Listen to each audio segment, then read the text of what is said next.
क्या बता रहे हैं हमें केशव जी हमारे गोल के बारे में? क्या है हमारा लक्ष्य यानी कि हमारा मुख्य लक्ष्य क्या है? लक्ष्य तो बहुत सारे होते हैं जीवन में, है ना? हम कुछ बनना चाहते हैं, कुछ पढ़ना चाहते हैं, लेकिन हमारा मुख्य लक्ष्य क्या है? क्या है जिसके लिए हमने जीवन पाया है ये? हमने आवरण चोला पहना है हमने, वो क्या है? और कैसे हम मुक्ति पाएँगे, है ना?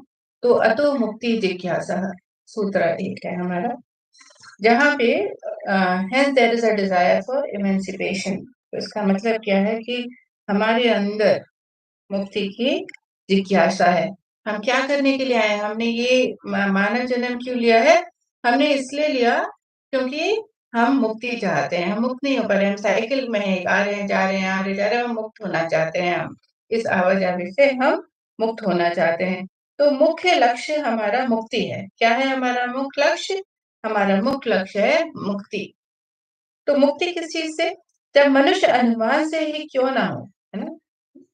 इस सृष्टि के वास्तविक स्वरूप को इस सृष्टि के और आपके और उसके अपने बीच विद्यमान संबंध को समझ जाता है तथा जब इससे आगे जाकर वह जान लेता है कि वह माया के अंधकार के कारण ही कुछ देख नहीं पाता है और वह माया के बंधन में ही है जो उसे अपनी आत्मा की विस्मृति की गर्त में पड़े रखता है और उसके समस्त दुखों को जन्म देता है।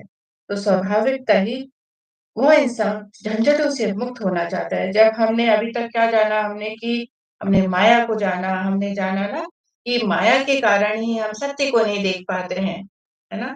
हम पराग की तरफ नहीं बढ़ पाते हैं, हम यहाँ माया में ही भटकते रहते हैं। तो जब ये सारी चीज़ें मनुष्य हमने तो सिर्फ़ अभी थ्योरेटिकली पढ़ा है ना, जब प्रैक्टिकल कर लेते हैं ना तब फिर लगता है कि अच्छा नहीं बस हो गया, है ना? तो थ्योरेटिकल अभी हमने जाना ना पहले वेद के चैप्टर में, तो जब मनुष्य अपने इस संबंध को प्रैक्टिकली जान लेता है, प्रैक्टिकली कैसे जाएँगे? हर रोज़ अभ्यास करेंगे, ध्यान करेंगे, अपने को सत्य स्वरूप जानते जाएँगे, तब हमें पता चलेगा कि हम ये माया का जो अंधकार है उसके कारण हम सत्य को नहीं देख पा रहे हैं, अपनी आत्मा को नहीं देख पा रहे हैं हम। और आत्मा का जो सत्य है, हमारा जो सत्य रूप है, हमारा उत्स्व है, वो इस गर्त में, माया के लपेटे में है। और यही जो माया है, हमारे समस्त दुःख हैं जो इस शरीर में रहते हुए हम जो दुःखों को पाते हैं, वो सारे दुःखों की जड़ यही है, माया, जो हमें घुमाती रह रही है। तब हम क्या होता है, तब मन में आता है, स्वाभाविकता ये मन में आता है, एकदम कुछ प्रयास नहीं करना पड़ता है। स्वाभाविकता क्या आता है, अब मुझे इन झंझटों से मुक्त होना है, अब मैं नहीं पड़ सकता इस माया में, है ना? मुझे तो ये पर्दा हटाना है अब, उस पर्दे से हमें अपने सत्य की तरफ जाना है। तो स्वाभाविक रूप से मन में ही आता है, तब माया के बंधन से मुक्ति ही उसके जीवन का मुख्य लक्ष्य बन जाती है। क्या लक्ष्य बन जाता है? माया, जो हमें घुमाती रहती है और हम सोचते हैं हम सब कुछ पा रहे हैं, पर हम सब कुछ से परे जा रहे हैं। हम जो सत्य है उससे परे जा रहे होते हैं। हमें लगता है भौतिकता में हमने इतना कुछ पा लिया, हमने तो इतने बंगले खड़े कर लिए, इतनी सारी गाड़ियाँ हैं, इतना पैसा है, इतना नाम है, इतना शोहरत है, बहुत कुछ हमने पा लिया। लेकिन वही तो माया है, क्योंकि वो हमें टाइम ही नहीं देती कि हम अपने अंदर झाँक लें, अपने सत्य को जान लें, है ना? तो यहाँ पे क्या है जब मनुष्य अपने सब कुछ जान लेता है, आप देखना है ना अभी आप देखते हो और बहुत बार अभी हम जान रहे हैं कि संत हैं जो बहुत महान संत हैं जिन्होंने ऐसा कर लिया है प्रैक्टिकली उन्होंने जान लिया है कि उनका संबंध क्या है इस आने-जाने से और उनका सत्य क्या है, तो वो लोग कितने बड़े-बड़े इंस्टीट्यूशंस में कोई बहुत बड़े-बड़े ऑफिसर्स हैं, कोई डॉक्टर है, कोई बहुत जाने-माने उन्होंने बहुत कुछ हासिल किया होता है भौतिकता में, लेकिन एक दिन उनको जब ये पता चलता है, तो सब कुछ छोड़ कर के और अपने अंतर में झाँकना शुरू करते हैं। बस उसी से जुड़ कर के ही उनको आनंद आता है।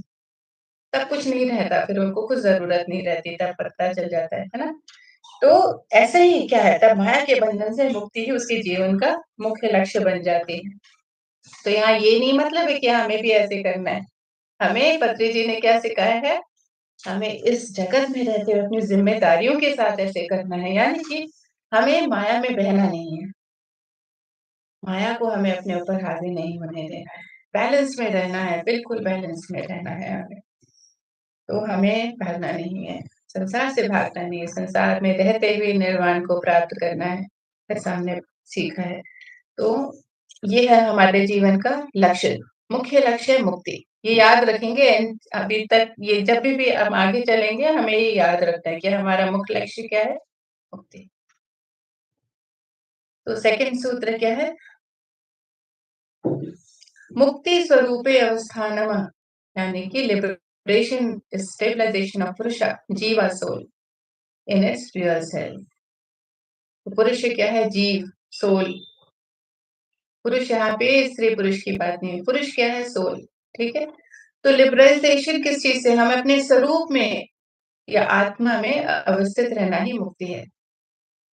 यानी कि हमारा स्वरूप क्या है? आत्मा। हमारा सच्चा स्वरूप क्या है? आत्मा। मैं आत्मा हूँ हमेशा, है ना? तो हमें उसमें अवस्थित ही रहना है। तब जब हम इस स्वरूप में रहते हैं तब दुख नहीं पकड़ता। दुख हमने इससे पहले सूत्र में क्या जाना?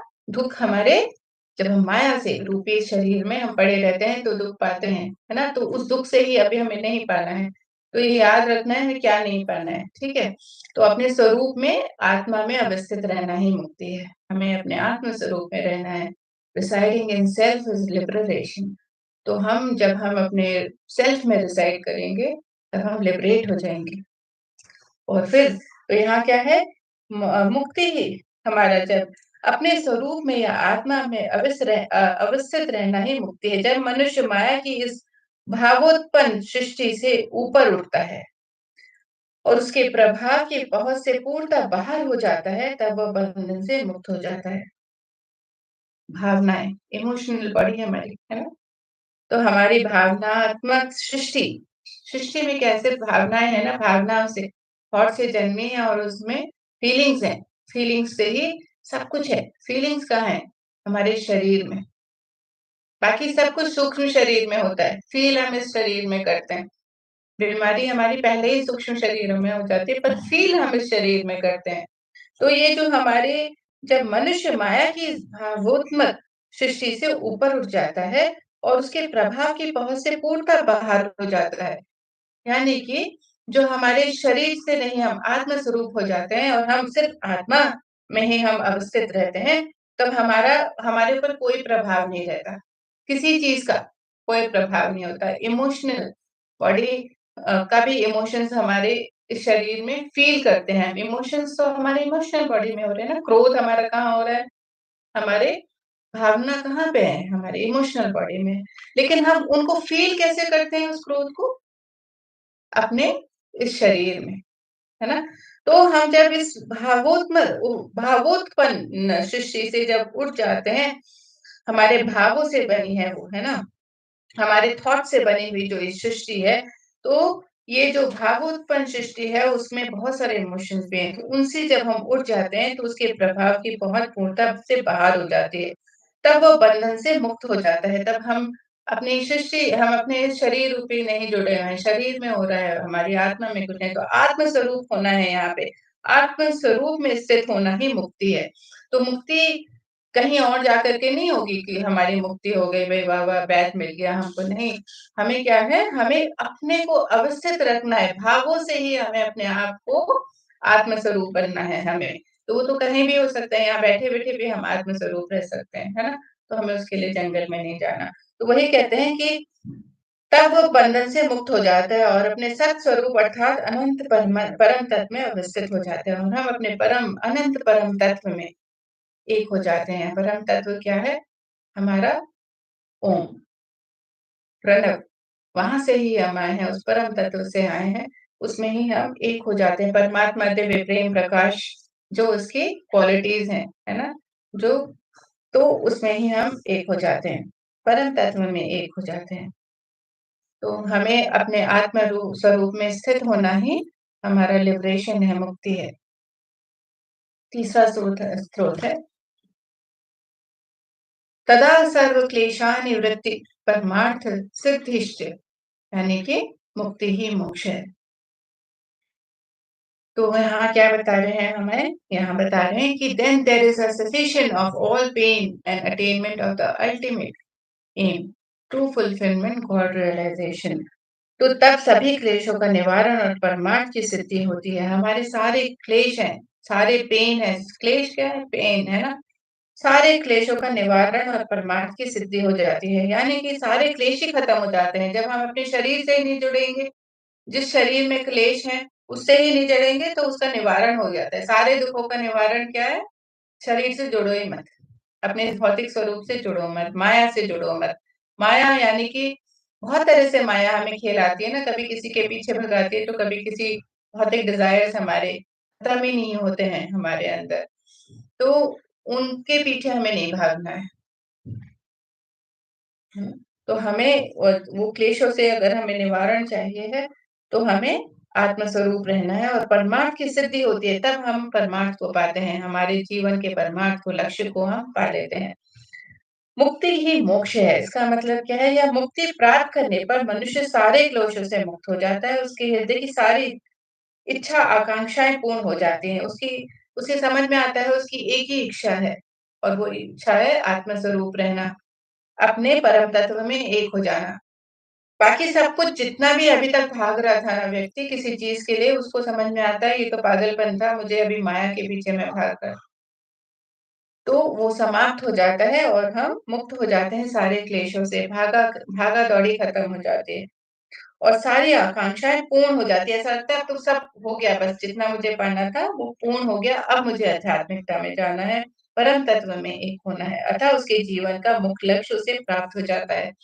तो उसका जो यहाँ पे पूर्ण आकांक्षाएँ पूर्ण हो गई, वो क्या है? माया, माया की आकांक्षाएँ पूर्ण हो गई और उसका लक्ष्य अब बदल गया है।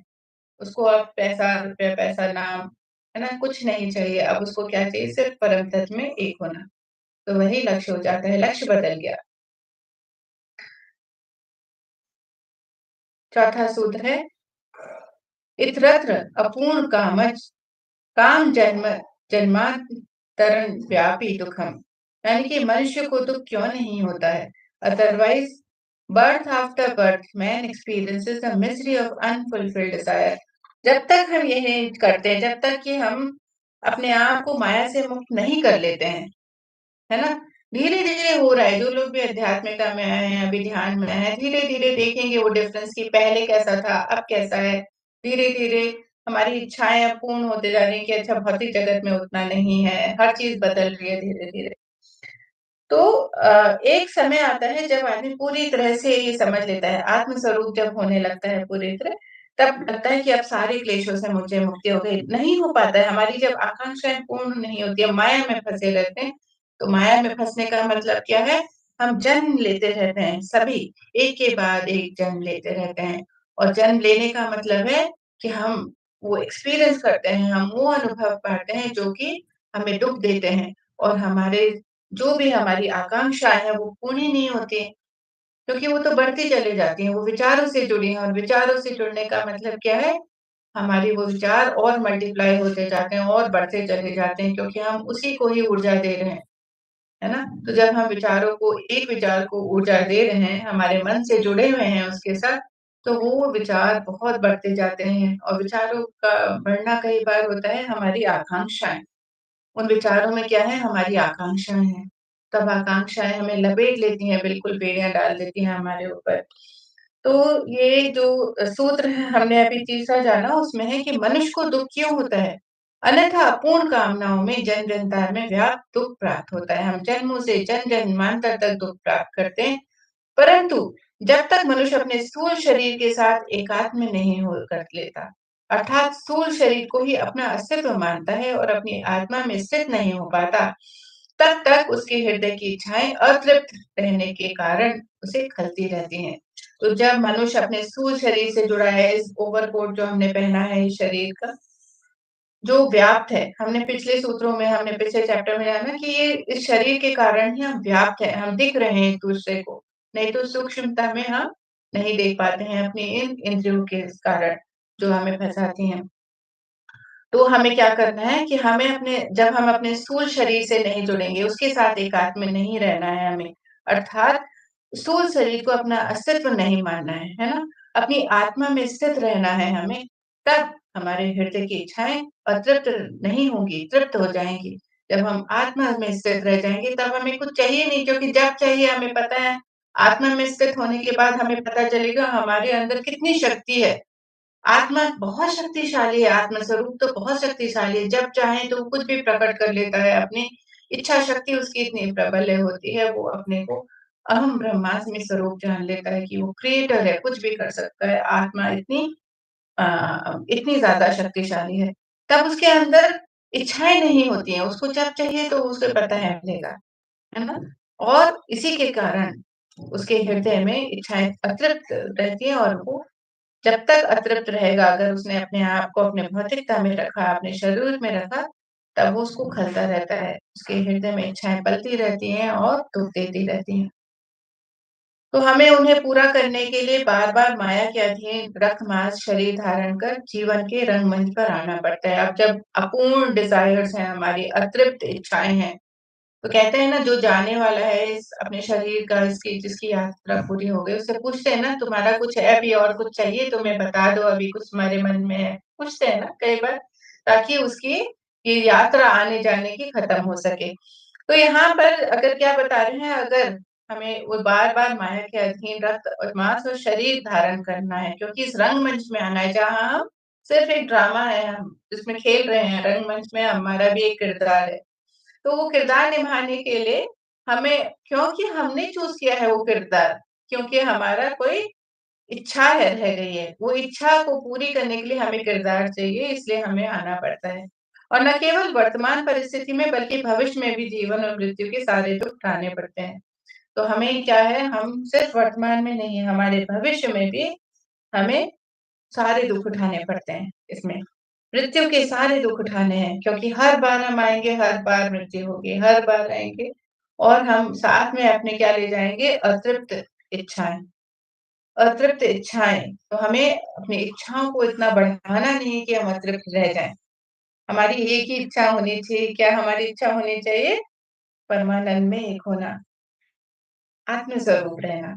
केवल हमारी एक ही इच्छा जब रहेगी तो वो एक इच्छा से ही हम जुड़े रहेंगे और उसको पूरी करने के लिए हमें ये शरीर की आवश्यकता नहीं है।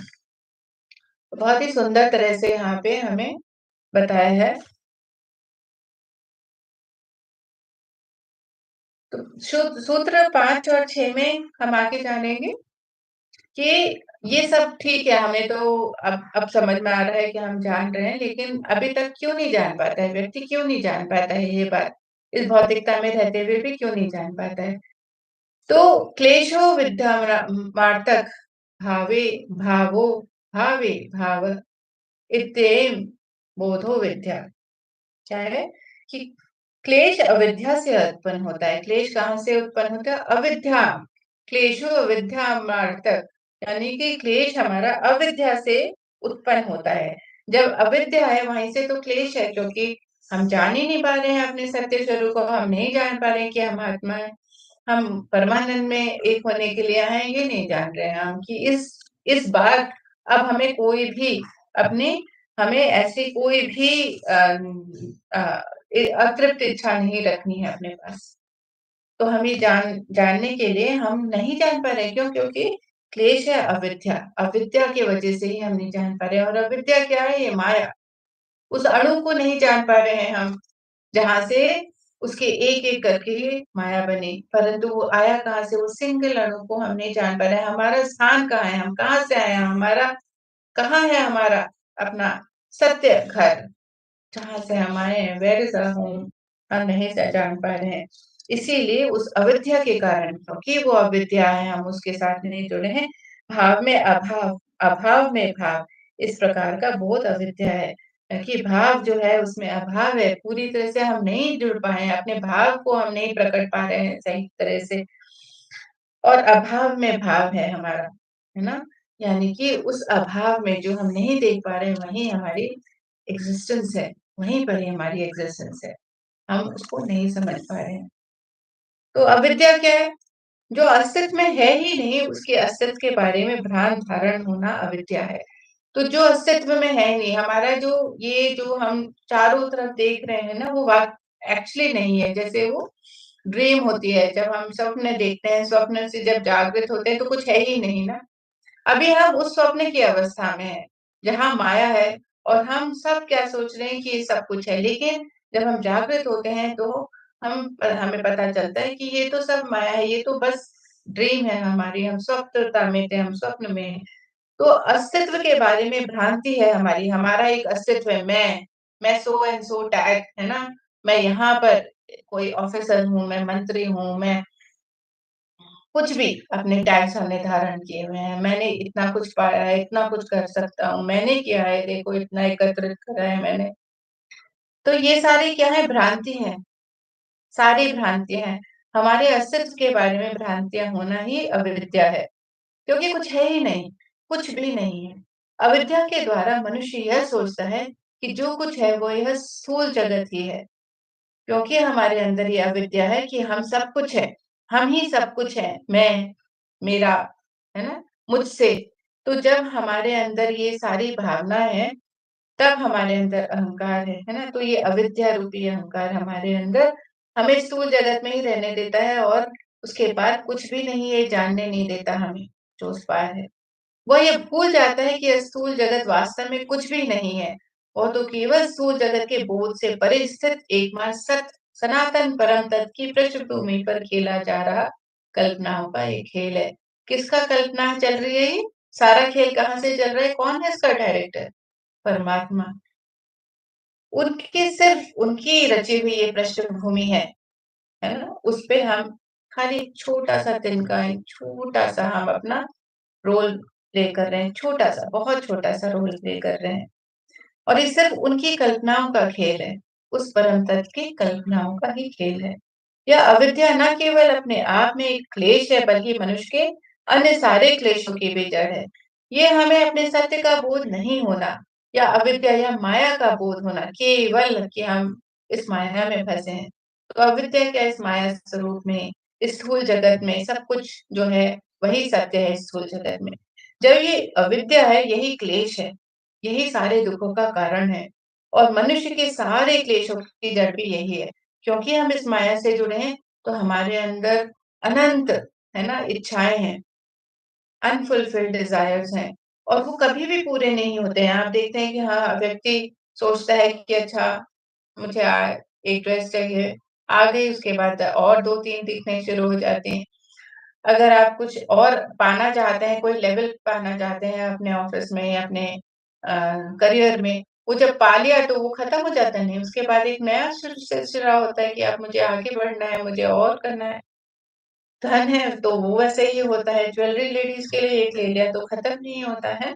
तो ये जो अविद्या है, जो ये स्थूल जगत की चीज़ें हैं, तो वो हमारे क्लेश की जड़ है और सारी क्लेश की जड़ भी वहीं से आती है क्योंकि वो हमारे अंदर बहुत ज़्यादा चंचलता पैदा करती है, एंग्ज़ायटी पैदा करती है हमारे अंदर दुखों का कारण होती है, हमारे अंदर चिंताओं का कारण होती है, हमारे अंदर बीमारियों का कारण बनती हैं, यही चीज़ें जो हम स्थूल जगत में जुड़े हुए क्लेश हैं हमारे, है ना? वो क्लेशों से ही सारे क्लेश, बाकी सारे ब्रांचेज़ निकले हुए हैं उस क्लेश से और वो सबसे बड़ा क्लेश क्या है? स्थूल जगत से जुड़े रहना, अपने स्थूल जगत को ही सत्य मान लेना, बाकी सब कुछ तो ब्रांचेज़ हैं वहीं से। तो ये है अविद्या। हम क्या अविद्या में पड़े हैं? माया, स्थूल जगत के सत्य को ही हम सत्य मानना ही हमारा सबसे बड़ी अविद्या है।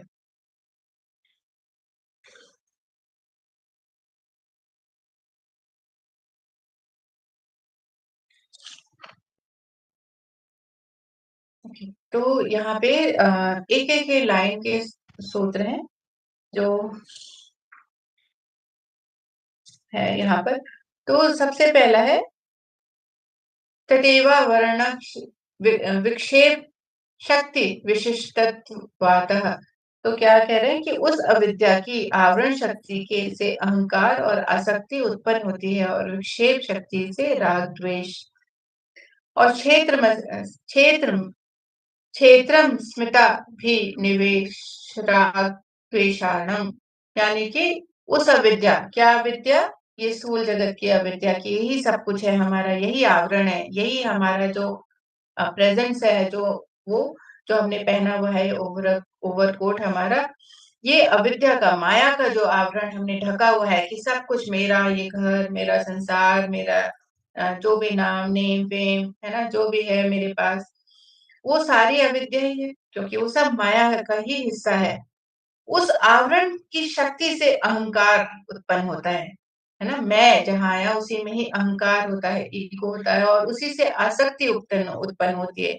उसी से हम आसक्ति यानी कि उसी से हम जुड़े रहते हैं हमारे अंदर बहुत सारी और डिज़ायर्स उत्पन्न होते हैं हमारे अंदर। उस आवरण की वजह से ही हमारे अंदर अनेकों अनेक आसक्तियाँ, डिज़ायर्स उत्पन्न होते हैं और विक्षेप शक्ति से राग-द्वेष।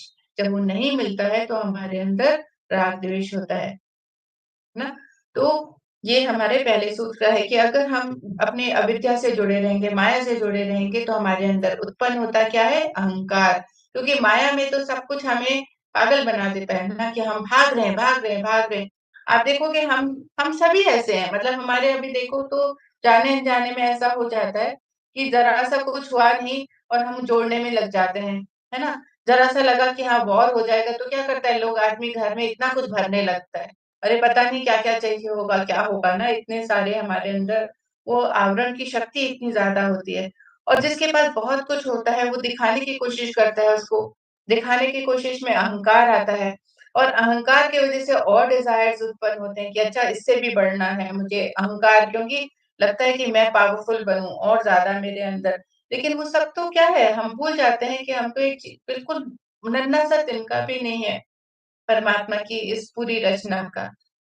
और उसी से जब हमें प्राप्त नहीं होता है, विक्षेप होता है, तो उसी से हमारे अंदर राग और द्वेष उत्पन्न होता है। सारी सैडनेस और सारे हमारे अंदर कष्ट वहीं से उत्पन्न होते हैं।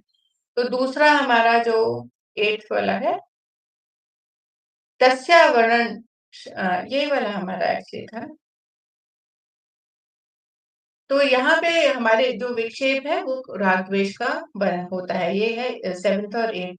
फिर 9th है कि स्वामीश स्वामीष्टरो योग विविक्त ज्ञानमस्ता प्राकृतिक संस्कार मात्रम भी निवेशः यानी कि आत्मा वो स्थूल शरीर का भेद ना कर पाने से उत्पन्न ज्ञान अहंकार है। तो आत्मा और स्थूल शरीर में जब हम अपने आत्मा और ये जो हमारा आवरण है उसके बीच में हम भेद नहीं कर पाते हैं कि क्या भेद है, कौन-सा सत्य हम नहीं जान पाते हैं।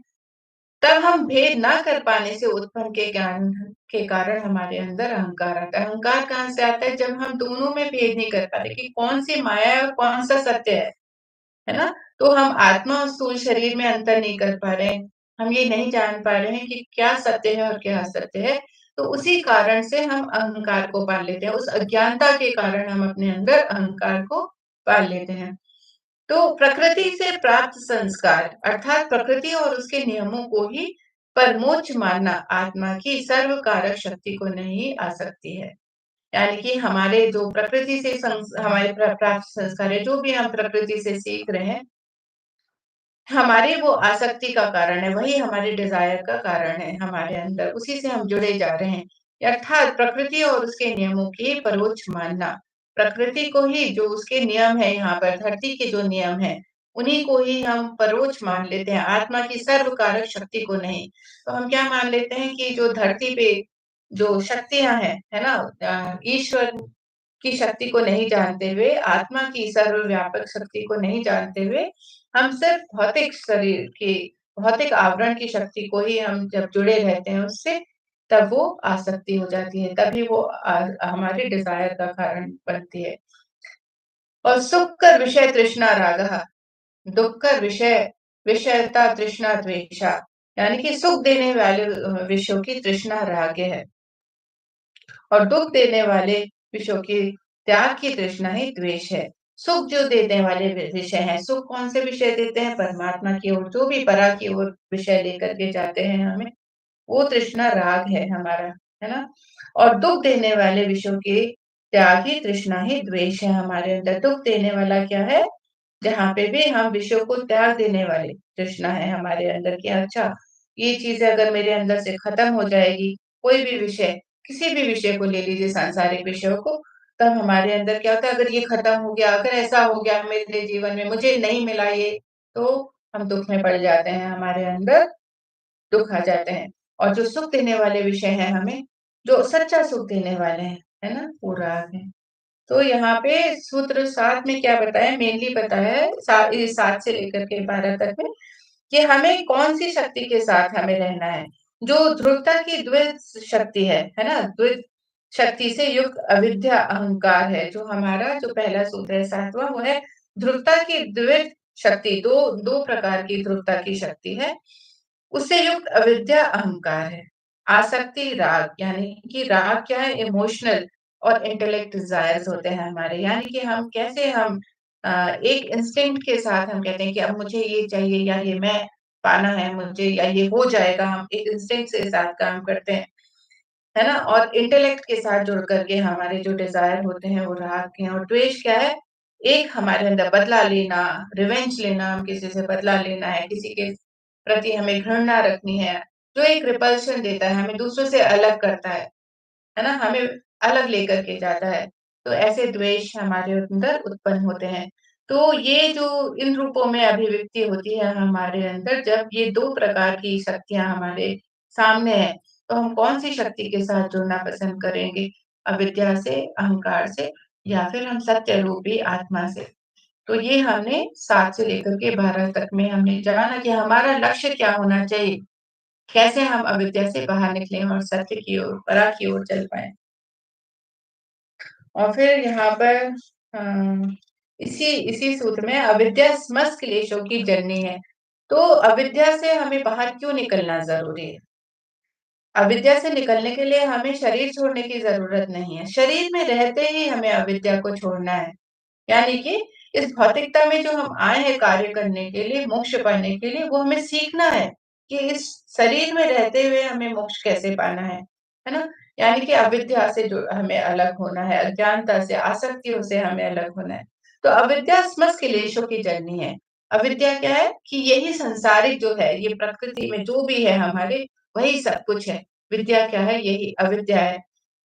तो अविद्या हमने जान लिया कि माया जो है, माया हमें भटकाती है, हमें टैक्स देना शुरू कर देती है, सो एंड सो ऐसा-ऐसा है ना, बड़ा ऊँचा, छोटा, बड़ा सब कुछ। तो अविद्या हमारी सारे क्लेशों की जड़ है। अगर नहीं है कुछ, कम है पैसा, तो क्लेश है, बहुत ज़्यादा है तो भी क्लेश है क्योंकि अपने अंदर देखने का समय नहीं है। तो हर मायने से जो ये भौतिकता का आवरण है, वो क्लेश ही है। तो हमें जब उसे समझने के लिए हमें याद रखना आवश्यक है जैसे कि पहले हमने जाना कि अविद्या कुछ ना होकर माया या अहंकार का एक विशिष्ट वाचक कर्ण है और इसीलिए इसमें माया के दोनों गुण धर्म विद्यमान होते हैं। तो विद्या में जो माया है, माया के 2 गुण हैं, इमोशनल और इंटेलेक्चुअल डिजायर्स, है ना?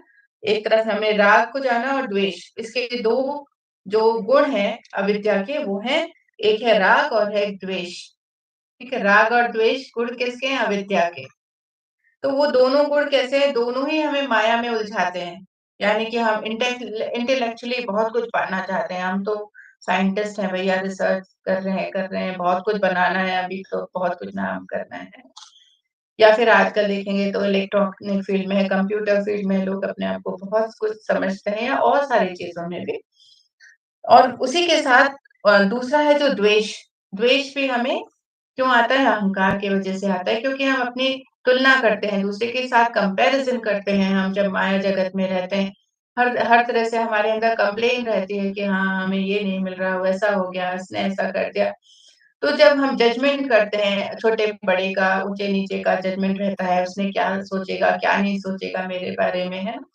तब इन सारे तीनों बातों से और हमारे अंदर द्वेष आते हैं, घृणा आती है, जेलसी होती है, जलन होती है हमारे अंदर, बदले की भावना आती है, दूसरों को नीचा दिखाने की भावना आती है, अपने को कम आंकने की होती है, एक्सेप्टेंस नहीं आता हमें। ये सारी चीज़ें द्वेष में हैं। तो ये जो गुण है अविद्या के 2 गुण धर्म हैं, वो माया के ही हैं। माया में अविद्या से जब हम उलझे रहते हैं, तब हम ये 2 गुण धर्मों में उसके फँस जाते हैं। एक है उसकी अंधकार फैलाने की शक्ति, जिसका प्रभाव मनुष्य को जड़ सृष्टि से परे कुछ भी देखने नहीं देता। और अंधकार फैलाने की यह शक्ति ही असीमता का अहंकार अर्थात आत्मा की शरीर के साथ जो केवल अणु अर्थात ब्रह्मांडीय शक्ति के कणों की परिवृद्धि मात्र है। यानी कि कहते हैं कि जो एक है इसमें राग है उसको अंधकार फैलाना है। अंधकार फैलाने की उसमें शक्ति है, उसका प्रभाव क्या है? अंधकार। मनुष्य को जड़ सृष्टि से परे कुछ भी नहीं देखने देती वो। इस जड़ जो सृष्टि रूपी जड़ है, उससे परे कुछ भी नहीं देखने देती है वो, है ना? तो वो चेतना में आने नहीं देती हमें। और अंधकार फैलाने की ये शक्ति की असीमता का अंधकार अर्थात बहुत सारे लोग हैं कि अपने जो इमोशनली है या इंटेलिजेंट अपने इंटेलेक्ट के कारण अंधकार फैला देते हैं, है ना? बहुत सारी बातें कि वो हमें दूर ले जाते हैं, अपने अपनों से दूर ले जाते हैं, है ना? हमें समय नहीं मिलता अपने फैमिली के साथ कुछ है क्योंकि हम औरों में बिज़ी कर दिए जाते हैं। कहाँ से आ रहा है वो? कुछ ऐसा क्रिएट हो गया है किसी ने ऐसा कि हमारे इमोशंस को काबू में कर लिया है पूरी तरह से। इंटेलेक्ट ऐसे लोग हैं जिन्होंने उसका गलत इस्तेमाल करके माया में जो पड़े हैं उनसे हम उन सब चीज़ों से दूर हो जाते हैं। तो ये शक्तियाँ अलग-अलग रूप में हैं, हम तो एक ही मैं तो एक छोटे से पॉइंट की बात कर रही हूँ लेकिन इमोशनल और इंटेलेक्ट में फँसे होने के आने कारण अंधकार फैलाने की शक्ति होती है इस एक गुण में जिसमें है राग। और ये अहंकार अर्थात आत्मा की शरीर के साथ जो केवल अणु अर्थात है, जो आत्मा को वो शरीर के साथ जोड़ करके देख रहा है वो और वो ये नहीं जान रहा है कि जो आत्मा स्वरूप हम ये भौतिक है, वो केवल एक अणु है, एक छोटा-सा अणु, है ना? उसके अलावा कुछ भी नहीं है हम। पल में सब खत्म हो जाए ऐसा है। तो ब्रह्मांडीय शक्ति के कणों की परिव्यक्त वृद्धि मात्रा है हम तो ब्रह्मांडीय शक्ति के कणों बहुत छोटा-सा कण कहीं दिखेगा भी नहीं हम ऐसे कण हैं। हम ये नहीं जान पाते हैं हम अपने को क्या से क्या समझते हैं। हुँ, हाँ। तो हमारे अंदर वो ऐसी परिवृद्धि मात्र है ये। तद्रुपता उत्पन्न करती है और यही शक्ति अभिनिवेश या जड़ सृष्टि की वास्तविकता तथा उसकी परम सत्यता में विश्वास को दृढ़ता प्रदान करती है। तो जो ये जड़ को यानी कि ये जो सृष्टि है, जड़ रूपी जो विद्यमान है, जड़ क्या है? जो विद्यमान है जिसे हम देख पा रहे हैं, है ना? तो वास्तविकता में वो कुछ भी नहीं है। उसकी दृढ़ता को प्रदान करती है हमारी अपने अहंकार, हमारा अपना जो अहंकार है, वही इसको वास्तविक बना देती है, उसको क्या करती है? दृढ़ता प्रदान करती है इस जड़ को। इसके होने का एहसास दिलाती है और माया के दूसरे गुणधर्म उसका दूसरा गुणधर्म क्या है? द्वेष। गुणधर्म के प्रभाव से अविद्या अपनी ध्रुवित अवस्था में कुछ विषयों के प्रति आकर्षण उत्पन्न करती है, तो कुछ विषयों के प्रति विकर्षण। अब ये जो द्वेष है वो हमारे अंदर निरंतर आकर्षण विकर्षण करता रहता है ना? रिपल्शन हो रहा है, एक तरफ हमें आगे पीछे खींच रहे हैं हम, पूरी तरह से ऐसा लग रहा है कोई हमें बार-बार इस तरफ खींच रहा है, कुछ इस तरफ खींच रहा है। तो हमारे अंदर जो दूसरा गुणधर्म है द्वेष वो हमारे अंदर निरंतर किसी न किसी विषय को लेकर के आकर्षण और विकर्षण पैदा करता है। जिन विषयों के प्रति वह आकर्षण उत्पन्न करता है वे सुखो भोग के विषय होते हैं, यानी कि जिसमें हम आकर्षित होते हैं। डायमंड ज्वेलरी लेडीज़ के लिए, जेंट्स के लिए कार हो गई, बहुत सारी और चीज़ें हो गई, नेम फेम हो गया, है ना? बहुत भौतिकता की चीज़ें हो गई, पैसा हो गया। तो लेडीज़ के लिए और बहुत सारी चीज़ें हो गई, तो ऐसे ही जड़ जगत में ये सारी आसक्तियाँ जो हैं, वो आकर्षण जो देती हैं, वो अंदर जो आकर्षण उत्पन्न करती हैं, वो सुख हम समझते हैं वो सुख देने वाली हैं हमें, है ना? और जो विकर्षण दे रही है, इन विषयों में आसक्ति की भावना या राग उत्पन्न होता है। जिन विषयों के प्रति विकर्षण अनुभव होता है, वो दुःख के विषय होते हैं, उनके प्रति द्वेष उत्पन्न होता है।